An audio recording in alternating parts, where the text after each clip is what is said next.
Okay, good afternoon, everyone. Um, it has been a very trying moment and a moment of some difficulties, especially with the challenge that the COVID-19 has placed. And surprisingly enough, of late, when we've been looking at our televisions, we've been seeing the numbers that are rising daily in terms of infections, and they've been really moving at a very alarming rate. And contrary to this is one that has been so much of interest, especially when you're watching me from Kenya. At the televisions, you saw what was being run across all the media stations for the last 2 weeks, and this is teenage pregnancy. And in view of this, that I would like to engage the stakeholders, I would like to engage parents, I would like to engage the teenagers in these discussions so that we may find a better way of having a solution or working program towards curbing this. The numbers have been so much of interest. We've heard from various countries, countries addressing or raising an alarming figures, some 4,000, some 2,000 between the month of February to this June. People have been questioning where this statistic or where the numbers came from, but however much that might be in place and people questioning, the truth of the matter is that it is something that you're living within the community, and it is something that is really affecting our teenagers. So it is a topic that we really need to engage in with a very open mind.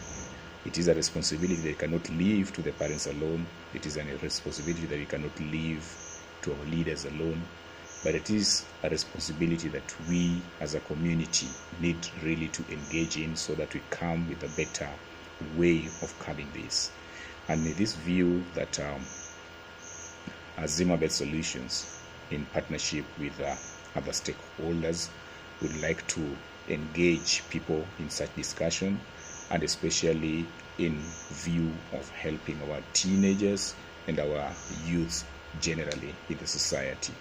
Now, there are various topics that we're looking for to cover in series of discussions, and these discussions will be running them either live on Facebook or just in Zoom meetings, where we'll be having some productive kind of discussions, engaging people so that we come with a better way of helping our young ones in the society, because we want them to grow up responsible citizens. We want them to grow up as responsible parents, that they'll not become parents by circumstance, but become parents, by choice.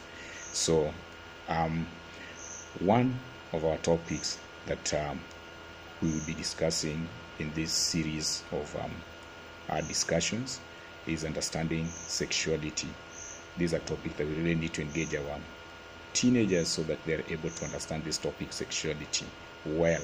And it is a discussion that you also need to engage the parents in so that we are able to have a way forward, because one of the areas that have been so interesting is some parents shying away from discussing this topic, sexuality, with their children, and thereby exposing them to predators that tend to lure them in either way, and distorting the information, not giving them the right information that they need to have.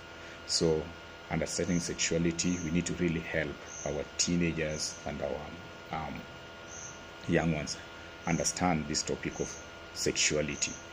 Then we'll also be looking at the values and beliefs.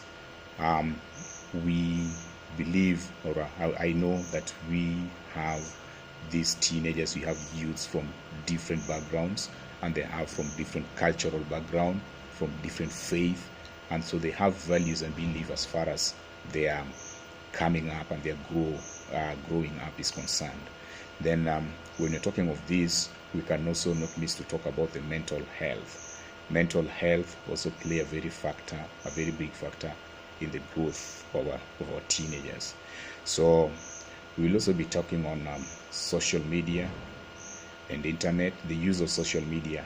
We know that even right now, with the challenge that COVID-19 has posed, everyone is on internet. We are trying to work from home, and we are trying to scale down the meetings on avenues that people can interact, physical interaction that might even cause a spread of this disease.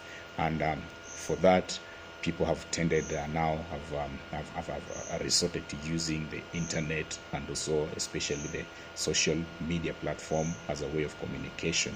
But this has also posed very big danger to our youth and to our teenagers. We've given them access that they are able to use internet for studies, but believe you me, some are not using it for studies. Some have gotten this as a platform of interacting and dating with their fellow teenagers, so, or even the predators that come and intercept in their network. So we really need to have this discussion with them. Then how then do we use the social media? They use this to leverage the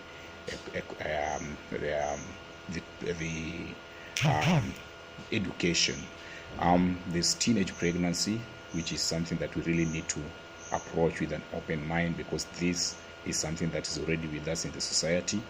We've had so many teenagers getting pregnant, especially the ladies now in this matter. We really need to empower them that however much they might have fallen prey of the predators, then they need to be empowered so that when they grow now into motherhood, into parenthood, then they're able to make very much informed choices, and are also able to grow into people that will nurture their young ones into a great men and women in the future.